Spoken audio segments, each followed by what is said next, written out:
En esta ocasión tenemos el gusto de estar comunicados con el gerente de investigación de Oxfam México, Diego Vázquez, politólogo por el Instituto Tecnológico de Estudios Superiores de Monterrey en la Ciudad de México, también maestro en economía por el Colegio de México, quien forma parte del numeroso grupo de investigadores, más de 200, que han realizado este estudio que presenta Oxfam México, el virus de la desigualdad, y está poniendo de relieve nuevamente cómo esta desigualdad que marcaba al país y también al mundo no solo no ha descendido, sino que se ha profundizado con la pandemia. Estas desigualdades estaban ahí, pero la pandemia los ha puesto nuevamente al descubierto y sobre todo la concentración de la riqueza.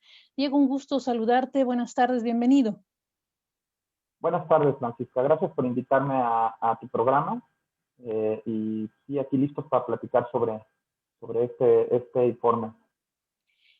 Oxfam presenta cada año este reporte anual de desigualdad. Ahora ya se hizo esta conferencia mundial de manera virtual. No obstante, Oxfam presenta este documento en donde pues se da cuenta de los niveles de desigualdad que está alcanzando el mundo y de cómo se están profundizando estos fenómenos de desigualdad al grado de que podrían perpetuarse y marcar a muchas generaciones por las próximas décadas. Platícanos un poco sobre el panorama de este reporte que ya está siendo analizado por la opinión pública tras el arduo trabajo que han realizado tú y diversos colegas en el mundo.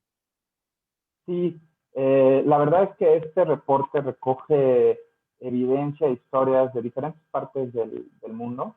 El panorama general que podemos sacar de este análisis que hacemos pues es que de por sí ya existía, digamos, un mundo, ¿no? Donde muchos países no dirían muchas desigualdades a nivel no solo de ingreso, que es algo que hemos platicado en lanzamientos de reportes anteriores, sino también en términos de acceso a la salud y de la calidad del empleo. Pues lo que viene a mostrar esta pandemia viene a exacerbar las desigualdades preexistentes, ¿no? Y lo que nosotros vemos son varias cosas. Por un lado, vemos que los efectos de las crisis económicas de este estilo, pues no son iguales alrededor de la población, ¿no? En toda la población. Por un lado, digamos, los sectores económicos de mayor ingreso, particularmente analizamos a estos llamados billonarios o milmillonarios de la lista de Forbes, por ejemplo, ya en 9 meses pudieron recuperar la riqueza perdida al inicio de la pandemia por todo la inestabilidad en los mercados financieros, ¿no? Como bien señala la evidencia, en ese momento, pues las bolsas de valores en el mundo sufrieron una caída derivada de estos fenómenos, ¿no? Entonces, mientras que en 9, 10 meses estos millonarios ya han recuperado su riqueza y la han incrementado en muchas ocasiones, pues la mayor parte de las personas que habitan en el mundo siguen sufriendo los efectos de esta pandemia, ¿no? En términos de pérdidas de empleos y de medios de vida, ¿no? Y el gran reto es que va a haber un incremento significativo de la pobreza y tardará hasta 10 años en poder globalmente regresar a los niveles de pobreza preexistentes, ¿no? Antes de la existencia de la pandemia, ¿no? Entonces, esto es un reto muy importante, pero en el reporte no solo analizamos eso, sino analizamos también otras desigualdades sociales, ¿no? Por ejemplo, los retos que enfrentan las mujeres, en razón también de un sistema muchas veces patriarcal, que lo que hace es que las cargas de cuidado y ciertos roles pues son cargados principalmente por las mujeres, ¿no? Y en este contexto pues eso se incrementa, ¿no?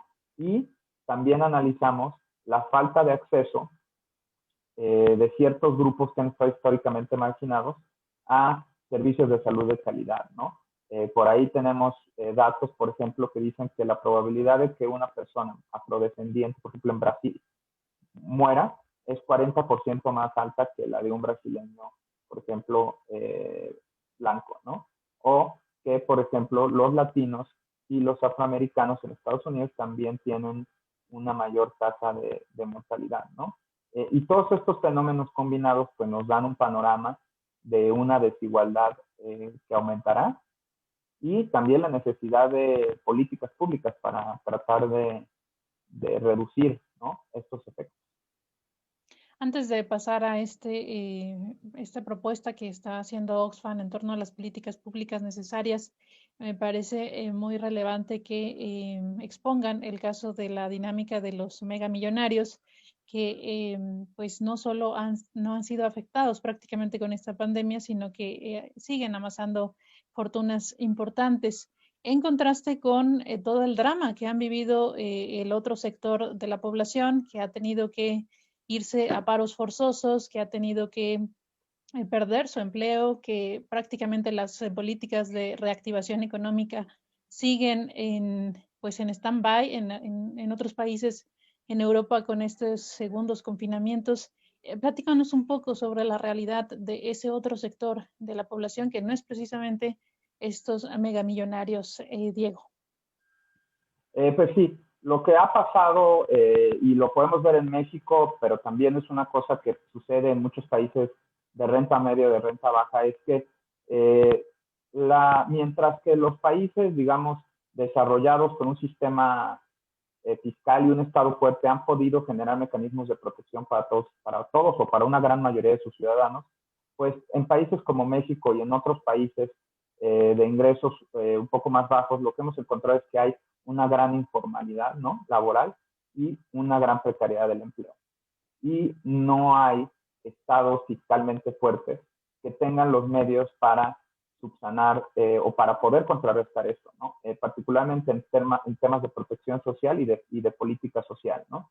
Entonces, lo que hemos visto es que ante la caída del empleo por las medidas, no nada más las medidas de confinamiento, sino por una recesión global, pues lo que vemos son pérdidas de empleos y realmente el empleo y los ingresos laborales son la principal fuente de ingresos de la mayoría de las personas, ¿no? Y ahí el contraste, ¿no? Justo porque los ingresos laborales son la principal fuente de ingresos de la mayoría de la gente, pues esto se traduce en mayor pobreza, mayor precariedad y en que se tenga que tomar una disyuntiva que no tendría que ser así, que es como estas personas, muchas de estas personas, particularmente las personas que no tienen seguridad social y que viven en cierta informalidad y exclusión, tienen que decidir entre seguir estrictamente las medidas de confinamiento o salir a trabajar, ¿no? Y esto, pues evidentemente genera un problema de precariedad, ¿no? Y un aumento en la pobreza. De hecho, una de las cosas que esperamos ver es que aunque la pobreza y la pobreza extrema van a aumentar, lo que ha pasado en el caso de México y creo que pasará globalmente es que personas que no estaban en situación de pobreza, estaban por arriba ¿no?, con ingresos por arriba de la línea de pobreza, pues van a caer, ¿no? Personas que ya no eran consideradas de acuerdo a las métricas del Banco Mundial, por ejemplo, personas en pobreza, ahora van a caer, ¿no? Porque lo único que los mantenía fuera de esa situación pues eran los ingresos por estos empleos, ¿no?, que muchas veces son precarios. Y a diferencia del caso mexicano, Diego, guardando las proporciones, estamos platicando con el gerente de investigación de Oxfam México, platicando sobre este reporte, el virus de la desigualdad.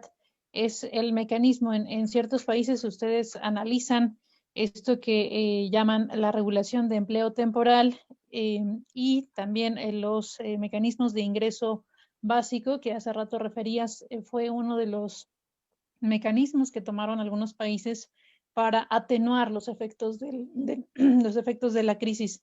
Esto, a pesar de que se implementó y que es un avance, de todas maneras no contiene que pues se vayan a registrar estos niveles de desigualdad inéditos. Sí, Lo que pasa es que esto se debe a dos razones, ¿no? Una es que estas medidas son emergentes y aunque son deseables, ¿no?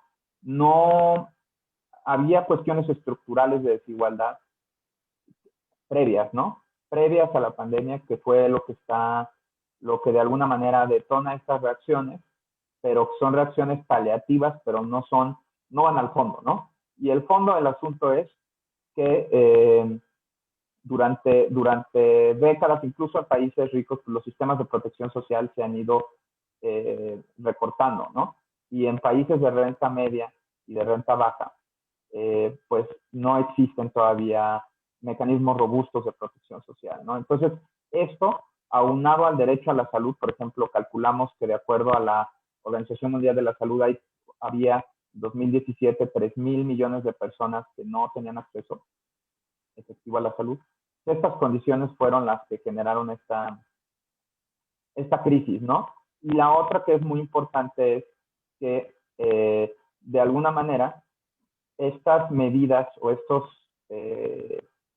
reacciones para tratar de dar algunos mecanismos como renta básica, ¿no? O como protección al empleo, pues se hicieron de alguna manera a través de déficits, ¿no? Los países fueron a contratar deuda, incurrieron en déficits para poder financiar estas medidas, ¿no? Y esto también nos habla de un problema de fondo que es el sistema fiscal, ¿no? Que va muy relacionado, ¿no? Y tiene que ver con el tema de cómo podemos generar un sistema fiscal que permita, mediante impuestos progresivos, sostener los recursos para seguir protegiendo, ¿no? Y yo creo que después de esta crisis, eso va a ser lo crucial, ¿no? Es el día después de que acabe, o los meses después de que acabe esta crisis, cómo vamos a reestructurar nuestros sistemas fiscales para poder corregir estas cosas que ya estaban preexistentes a la pandemia. También un dato muy relevante en estos estudios que ya están saliendo, Diego, es ante la crisis que atraviesa el mundo, esta disputa por las vacunas, obviamente el acceso de países desarrollados con privilegio a esta que pues representa prácticamente la cura, no solo para la población, sino también para los sistemas económicos que le apuestan a la reactivación, el hecho de que se tenga una vacuna y ahí también se ve esta desigualdad. Los megamillonarios podrían también entrar, digamos, en el mercado si es que así fuera, porque tienen los recursos para ello, aunque ahí no importe, digamos, la población, y sería un doble fracaso moral, como es lo que ha calificado el director de la OMS en torno a esta adquisición de las vacunas. Sí, y esto, además de las vacunas, tiene que ver de manera más general qué es lo que pasa, cómo funcionan nuestras sociedades actuales, ¿no? Donde de alguna manera eh, las ganancias se privatizan y los costos se socializan, ¿no?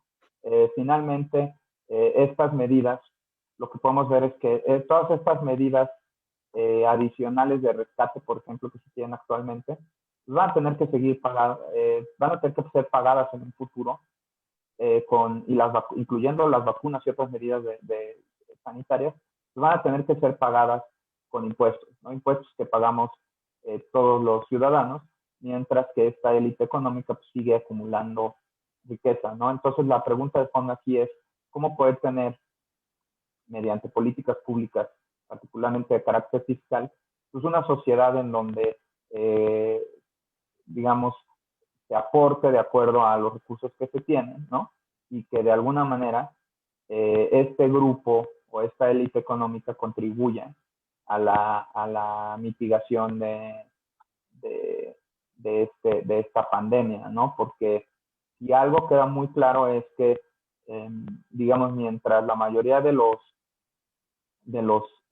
las personas trabajadoras pierden sus medios de vida, pues este selecto grupo ha mantenido, ¿no? Sus ingresos, incluso los ha incrementado, ¿no? Una cosa que es sorprendente porque todavía no salimos de esta crisis y ya se recuperaron esos niveles de riqueza. Pues te agradecemos muchísimo, Diego, esta primera conversación con Agencia Central de Noticias para platicarnos sobre los detalles de este reporte, el virus de la desigualdad, que junto con otros colegas tú has podido realizar. En una segunda conversación esperamos platicar sobre el caso mexicano. Por el momento te agradezco. Muchas gracias. Muy buenas tardes. Gracias por la invitación, Francisca. Hasta luego. Agencia Central de Noticias, Periodismo Multimedia.